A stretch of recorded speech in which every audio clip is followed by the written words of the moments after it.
اهلا بيكم حبايبي يوميات ميس امان. مساء الفل على اجمل متابعين، او صباح الفل على اجمل متابعين في اي وقت بتشوفوا فيه الفيديو. اهلا بيكم، منوريني في قناتي. اهلا بيكم، وحشني جدا جدا، بتوحشوني من فيديو لفيديو. النهارده ان شاء الله هقدم لكم اكله كده عجيبه غريبه انتوا شايفينها طبعا انا ماسكاها. يا ترى عمالين بتقولوا ايه دي اللي ميس امان ماسكاها؟ اولا ده بصل كده انا مقطعاه وحاطه عليه زيت عشان هسخنه، احمره نص تحميره كده، اشوحه في البصله. شايفين يا حبايبي انا مولعه عليه النار عشان هو هياخد وقت شويه على ما اقول لكم بقيه الوصفه اللي معايا. حطينا عليه حبه زيت كده حلوين عشان ندبله كده في قلبيه، وهم دول بس حبه الزيت اللي انا اعمل بيه وصفتنا النهارده. مش هحط دهون تاني ولا اي حاجه تاني. هسيبه بقى كده يتحمر معايا على النار، واخش اقول لكم انا دلوقتي هعمل ايه. ده يا حبايبي عارفين السبيط اللي هو بيتباع كبير في عند بتاع السمك الابيض دوت. انا جايباه كده مقطع كده. ده بقى اللي هو لما بياخدوا الاكل السبيط ده في الفنادق الكبيره، بياخدوا الحته البيضه بس بتاعت السبيط. ودي بقى ايه، الاجنحه والراس ومش عارفه ايه والزعانف بتاعته اللي هي مش عارفه دي ليه كذا رجل وكذا ايد. انتوا عارفين زي ما انتوا شايفين كده، وكله لحم، ما فيهوش ولا حته عظم، مش حتى ما فيهوش الراس اللي هي مكلكعه الوحشه ديت. لا بص، هو بيتباع كده يا حبايبي ب 25 جنيه كيلو. بس طلع تحفه والله. انا ندمت اني ما جبت منه 3 كيلو ولا حاجه، شلتهم في الفريزر عندي وعمل كميه كبيره. انا خدته بقى وغسلته ونقعته بالليمون وبالملح والفلفل والدقيق، قصدي بالملح والدقيق، ونقعته كويس قوي قوي قوي. ورحت جايه ايه من غسلها ومصفياه في قلب المصفى زي ما احنا شايفين. جبت المقص وقصقصته حتت صغيره، وجبت شويه كزبره كده وشويه كمون وحبه تومه كده مدبوسين، وليمونتين عصرتهم عليهم، وتبلتهم بقى ببهارات بصل، بهارات سمك زي ما احنا شايفين عشان التوم يبقى عندي في الفريزر. حطيت فصين التوم المدقوقين لان طبعا ده من انواع الاسماك لازم يحب التوم، بيحب الايه البهارات السمك، وبيحب الكمون. هتبله كويس قوي قوي قوي وشويه ملح وبتاع، وافضل ايه اتبله وادعكه كده في قلب بعضه على ما اكمل بقيه الحاجات بتاعته. دي اول خطوه لازم تعمليها عشان ياخد ويشرب مع بعضه من البهارات اللي انت حطيتيها. ماشي يا حبايب قلبي اهو. شايفين انا دلوقتي بجيب البهارات بتاعه السمك، انا بجيبها جاهزه كده من عند العطار اهي، بهارات سمك، واحطها في البطرمان، وبحط منها حبه كده حلوين على السمك، على الجمبري، على اي انواع من انواع السمك، بتبقى جميله وبتدي طعم وريحه حلوه. في منها برده كيس على حسب مقدرتك هاتي، ومش غاليه. جبت بقى ليمونتين كده همسكهم اعصرهم برده على الخلطه اللي انتوا شايفينها ديت، عشان يدي طعم حلو، ما بقاش في اي زفاره ولا في اي حاجه. وبصراحه ربنا اوعي يفوتك الطاجن ده، اوعي يفوتك الطاجن ده. ولقيت السبيت دوت هنا بقى انا حطيت الليمون، عصرت الليمون عليه كويس كده كله مع الخلطه اللي انا حطاها. في بذره كده وقعت مني انا شلتها. هبدا بقى بعد ما حطيت كل البهارات اللي انا قلت لكم عليها وعصرت الليمون، همسكه دلوقتي البس جوانتي في ايدي، وهفضل ايه ادعك كده في قلب الخلطه كلها في قلب بعضها عشان يتطعم منه ويبقى طعمه جميل. هنبص بقى معايا دلوقتي يا حبايب قلبي، السبيت كده اتقطع قطع صغيره، والخلطه اتحطت عليه والليمون. شايفين يا حبايبي اهو، الليمون لازم يكون فيه ميه كده وحلو عشان يبقى طعمه جميل. وزي ما بقول لك كده والله اوعي يفوتك الطاجن ده، ولو لقيتيه في السوق اشتري عشان طعمه حلو وجميل. انا جربته وعجبني، ان شاء الله هبقى اجيب منه تاني. بس كده وادي الطاجن. هجيب بقى الجوانتي زي ما قلت لكم، وهدعك بقى السبيت بتاعي كل البهارات بتكون جامد قوي، ادعكه كده في قلب بعض عشان يشرب من التتبيله جامد، كانك بتملحي سمك بقى، وهتكيله بقى شويه كده، وزي ما بتملحي فراخ وتقعدي بقى تدعكي فيها كده. انما احنا شايفين كل الخلطه اهي غلفت السبيت كله. هسيبه بقى كده شويه ونجيب ملنا واركنه كده على جنب لحد ما اشوف انا هعمل ايه. زي ما احنا شايفين كنت مقطعه البصل زي ما قلت لكم على النار، وحاطه معاه الزيت، هو بدا ياخد لون، كنت موطيه عليه عشان على ما اتبل السبيت بتاعي. خد لون بقى معايا حلو كده، مش عايزاه محروق ولا عايزاه ني، لا عشان يبقى مسكر كده نص تحميره كده زي ما احنا شايفين. يا دوبك بتتبلي البصله ده بس بمعلقتين الزيت، وانا مش هحط زيت تاني. يعني اكله النهارده من غير اي دهون يا حبايبي، تنفع برده دايت جميله.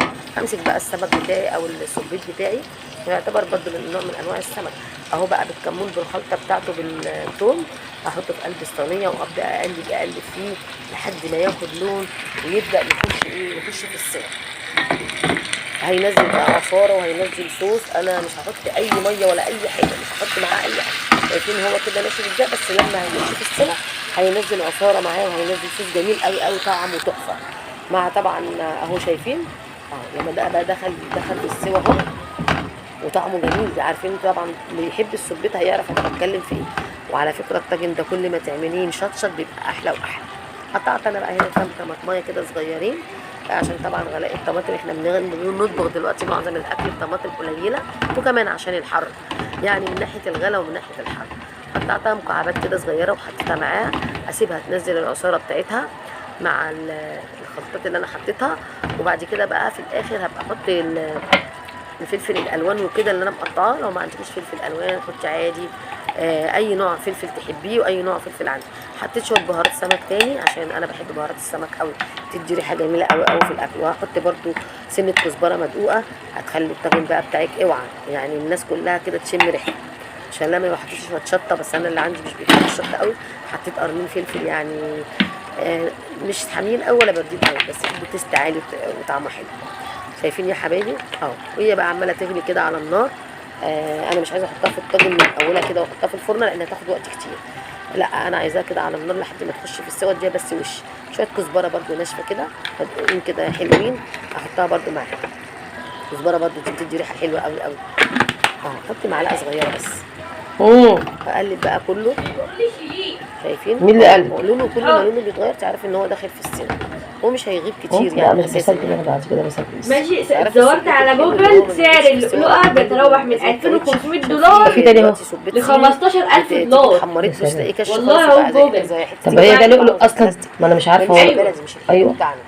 فخلي بالك وانت بتشتري ما تشتريش اللي هو الصيني ده ابدا. ونفس القصه في الجمبري برضه. بقول لك ب 2500 دولار على الاقل. وديله هديه الثانويه العامه. الجمبري بيبقى باين عليه من لونه ومن لمعانه عشان الرزق يسف في وشي. مستورد او كده. طب والله بجد ممكن يطلع لؤلؤ بجد. هو فعلا اللؤلؤ مش اي حد بيلاقيه، ده بيلاقوه جوه الرمل في حاجات كده غريبه. الميه اللي فيها اجيب بقى معايا الفلفل اللي انا مقطعاه. هاتيلي بقى الطاجن الكبير الازاز وبرضه هديله كده غلوتين على النار وخلاص. ادي الفلفل الالوان اللي انا مقطعاه. هاتيلي الطاجن الكبير الازاز لما احطه بقى في الفرن شويه. اللي انت بقى عندك الوان، عندك اخضر زي ما قلت لك كده، ما توقفيش نفسك على ما عندكيش خالص مش مشكله. حطي شويه شطه خلاص يعني. حتى لو ما عندكيش فلفل مش بس الفلفل ده بيدي طعم وريحه يعني بيغير الطعم بتاعها خالص. شايفين بقى الالوان كده كلها مع بعضها جميله ازاي. انا احب قوي الاكل اللي كله الوانات ده، بيفتح النفس وبيعلي المناعه. خلي بالكم الالوانات دي بتعلي مناعه الجسم جدا. شوفي بقى كام فايده في الطاجن دوت. وبقول مش غالي يعني 25 جنيه مش غالي. وكلتي ايه بروتين. عندك برضه شويه جزر تحطيه عشان تزودي الكميه وتزودي الطعم وتزودي القيمه الغذائيه. هو المفروض لو كان مبشور كان يبقى احلى يعني، بس انا ما لقيتش مبشور فحطيت من انا شايلاه كده لشربة الخضار ولا حاجه في الفريزر. الفريزر دي جميله يعني، اللي عنده فريزر بصراحه ربنا يديم عليه نعمه، واللي ما عندوش ربنا يا رب يديه. حطيت بقى شويه جزر كمان معاه هيفكوا بس على النار كده في السخونيه. على ما حضرت الطاجن بتاعي جبت الطاجن البايركس بتاعي الازاز اهوت اللي انا هحطه في الفرنه. شايفين يا حبايب قلبي. اجيب بقى الخلط كله اهو من على البوتاجاز على الطاجن اهو. شايفين بصوا الجمال والحلاوه. ريحه بقى ما اقولكوش، كان نفسي تكونوا معايا وتدوقوا. شايفين بقى الجمال. ان شاء الله انا هكررها تاني وتالت وعشان لان عجبتني جدا جدا وعجبت الولاد. شايفين يا حبايب قلبي بقى انا كده فضيت الصينيه بتاعتي الالومنيوم. ولو ما عندكيش طاجن بايركس وعايزه تحطي الصينيه الالومنيوم بتاعتك عادي يعني اللي هي مش هتقول لا. بس انا طبعا بقى لزوم التصوير بقى والكلام ومش عارفه ايه. فايه بحب انا احط الحاجه كده بتبقى شكلها حتى حلو كده على السفره. هو الطاجن كده بيبقى شكله جميل وبتاخدي منه وبتاكلي. ما عندكيش عادي اي حاجه عندك ولا تزعلي نفسك على قد هي ممكن لسه ما نضجتش. ما ده بيبقى حي برضه. الحياه مش مستاهله اي زعل على اي حاجه. كده هيتاكل وكده هيتاكل. شايفين يا حبايبي الالوان وجماله اهو. كده بقى هو كده خلص خلاص. هدخله بقى ايه؟ هدخله الفرن. لا ده هيتعمل في الحمام محدش هيشمع بس عرف. شايفه بقى الطاجن قيمه 10 دقايق طلع تحفه. كل انا بقى عملت الرز لان هعمل جنبيه بقى ايه رز ببصله. شايفين يا حبايب قلبي اهو. دخلته بقى الفرن اهو. هدخله الفرن مولعه الفرن. عملته بقى كده اهوت. بص الرز بتاعي انا حبيت بقى اعمل كده شويه ديكورات بقى وحركات مس امال بقى. شايفين الطاجن شكله عامل ازاي ولا الريحه. رحت عامله بقى الرز كده غرفاه كده بقى بشكل جمالي. وادي هوريكم دلوقتي طاجن السبيت بقى نطلع منه ونوريكم بقى الجمال والحلاوه، سخن سخن كده بنار الفرن، بس طعمه جميل جميل جميل، والصوص بتاعه تحفه. لو ما عملتيش اللايك بقى يلا اعملي اللايك، ما تنسيش اللايك لميس امال وتعليق حلو منك كده.